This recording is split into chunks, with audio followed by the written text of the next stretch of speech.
VHS Tales. Hello and welcome to a slightly different type of video this week.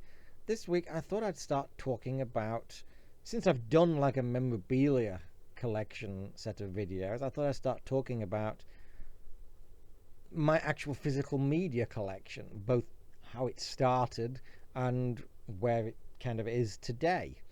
Now, obviously, given my age, where it started, of course, was in VHS, good old videotapes.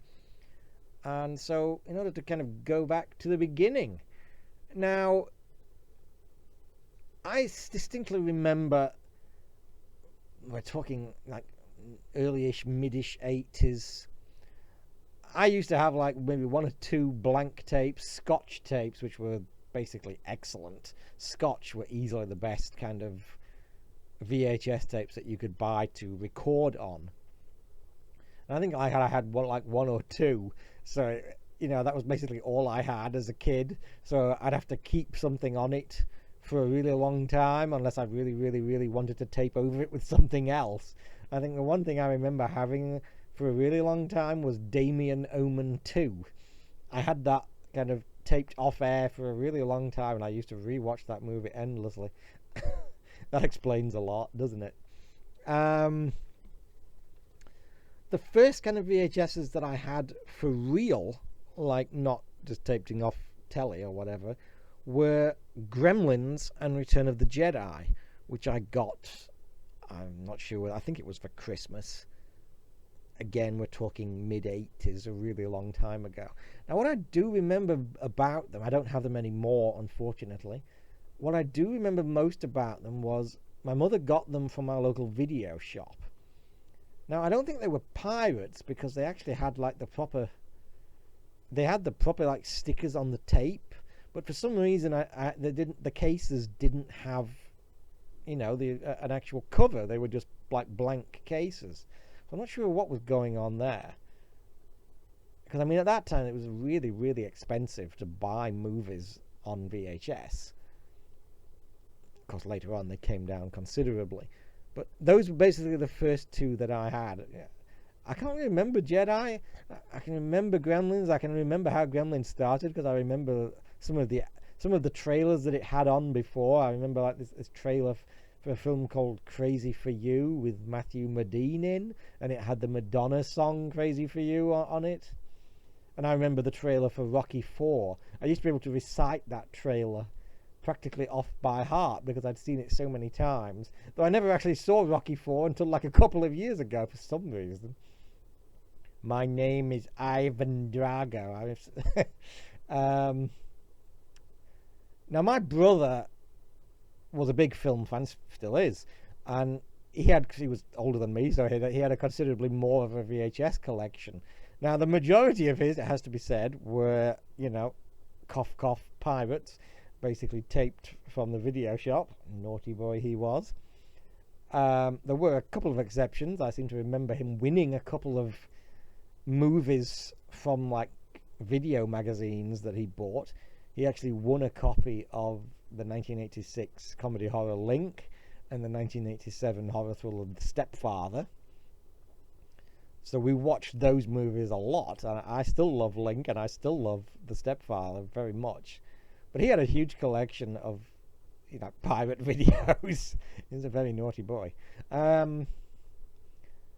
Aside from Gremlins and Jedi, the first video VHS I ever had was Revenge of the Cybermen, which was just after I'd become a Doctor Who fan. It was sometime in 1987. I'm not entirely sure how I got it, whether it was for a birthday or something like that. I don't think it was, but I'm not entirely sure how I got it. But I still have that. I still have that somewhere, stuck in the back of a cupboard somewhere. Later on that year for Christmas, I got Day of the Daleks and Death of the Daleks, and the following year for my birthday, I got Robots of Death and Spearhead from Space, and continued that. I continued collecting Doctor Who on VHS all the way through to like 2004, when Invasion of the Dinosaurs was basically the last VHS release. Now, obviously, 1987 classic Doctor Who was still on air. And by that point, I think I was getting a bit more pocket money, so I could buy them, and they'd probably come down as well, so I could get a few more videotapes.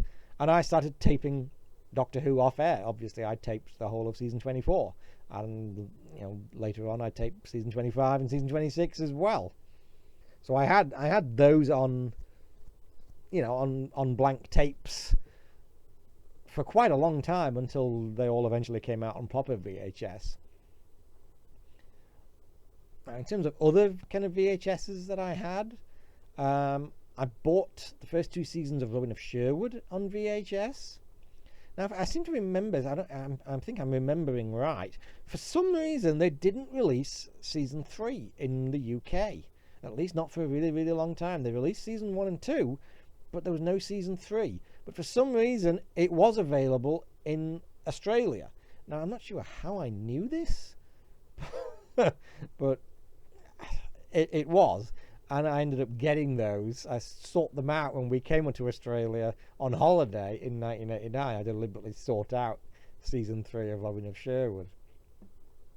Now, going into the 90s, and taping shows off air became pretty much what I did. I mean, I had bookcases filled with VHS stuff that I was taping off the telly, stuff like The X-Files and Buffy and Seinfeld and Star Trek and Babylon 5 and all that sort of thing. Now, later on, I did buy the last couple of seasons of DS9 in the official VHS releases, because they were coming out so much more quickly than it was actually being shown on television, where they were coming out like a year or something before we were actually going to get to see them. And by that time, I was well and truly hooked on DS9. And so I bought the videos in order to watch it early.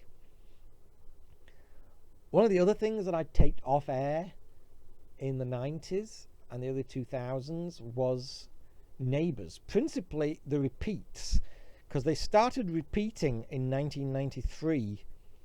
Early in the morning on Channel 10, they started repeating like the 1986 season, not the 1985 season, because that was actually first shown on Channel 7, and they axed it, and Channel 10 picked it up and turned it into a hit. So they started repeating it basically from the beginning, and I started taping them.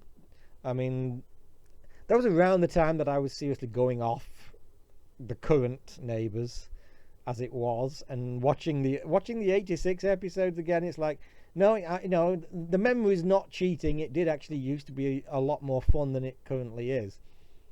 That was one of the things that put me off watching it. It wasn't the big thing, of course.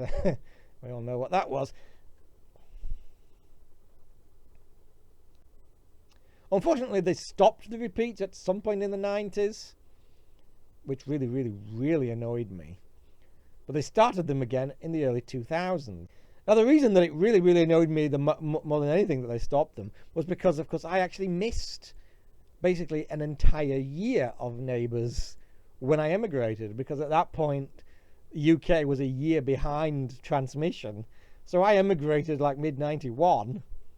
They were still like mid-1990, and I basically missed an entire year of episodes. And of course, because it's me and my luck, that year was, the year, basically the full year of my favourite character at the time, which was the original Cody. So I was deeply pissed off by that, not least because I arrived in Australia like 2 days before she left, which really irritated me, to put it mildly. So it kind of annoyed me when they were doing the repeats and they took them off before it got to that year that I missed. That really irritated me. Fortunately, they brought them back in the early 2000s, basically where they left off in the mid-90s, and I did eventually manage to see all those episodes and get all the ones that I wanted anyway. Now, unfortunately, because there's so many, I mean, it's like 5 nights a week, that show, there were so many, I basically resorted to taping them in long play on kind of standard VHS tapes. Fortunately, when it came to The 1990 to 91 episodes, I did not do that. I bought higher quality tapes and I taped them in slow play. And it's a really good job that I did that, because later on, when it came time to kind of, and I had the technology to transfer them to like DVD and then later digital, the early ones were basically sludge. All like the 80s episodes, they were basically just, they were unplayable. They were jumping all over the place. It wasn't worth saving them. Because I'd taped them on those tapes and I'd taped them in long play, they were just rubbish. Fortunately, the 1990 to 91 episodes, because I'd used better quality tapes and I'd taped them in slow play, they were still able to be transferred to DVD and digital relatively safely. It's a good job, because they've never been released officially. All they've released officially is like 1985 and some of 1986. So I'd be really annoyed if I didn't have them. Now, really, I did not have much of a movie collection on VHS. I had a few. I mean, I had a couple of pirate ones, but I had a few that I bought second hand from like SA Video Warehouse in Adelaide, including Fright Night Part 2 and a film called Samantha with Martha Plimpton, which you still can't buy on DVD or Blu-ray, which is really annoying because it's a really good film. But I mean, mostly the reason for that was my brother was the movie guy. He was the guy with the movie collection, and there was no way I could compete with that. So I was basically focusing more on TV, like the Doctor Who official VHSs, and like I said, taping lots of stuff off of TV, like the X-Files and Seinfeld and stuff like that. Though I did kind of get the official Buffy VHSs when they released them. It was pretty stupid, really, because I spent a fortune on the Buffy VHSs, and then like 6 months later I got into DVD, which was really kind of annoying. Now, that changed basically when my brother moved out in 2000, because suddenly I basically found myself with no movies, basically. However, I still did not really start collecting VHS, because by that time DVD was on the ascendant. I think it started like the late 90s. My brother got into it straight away because he was always into that stuff. He had Laserdisc in the early 90s. But I kind of held off for a couple of years. I wanted to make sure it was going to work, I wanted to make sure there's going to be enough stuff worth buying to bother forking out for a DVD player. But it was. I mean, I think the first one that really convinced me was when they started releasing Doctor Who on DVD. I think the first one they did was the 5 Doctors Special Edition, and I think that was what convinced me, yeah, okay, maybe this is a good idea. So that was pretty much the end of like VHS. After that, DVD started. Now, I do still have a small handful of VHSs.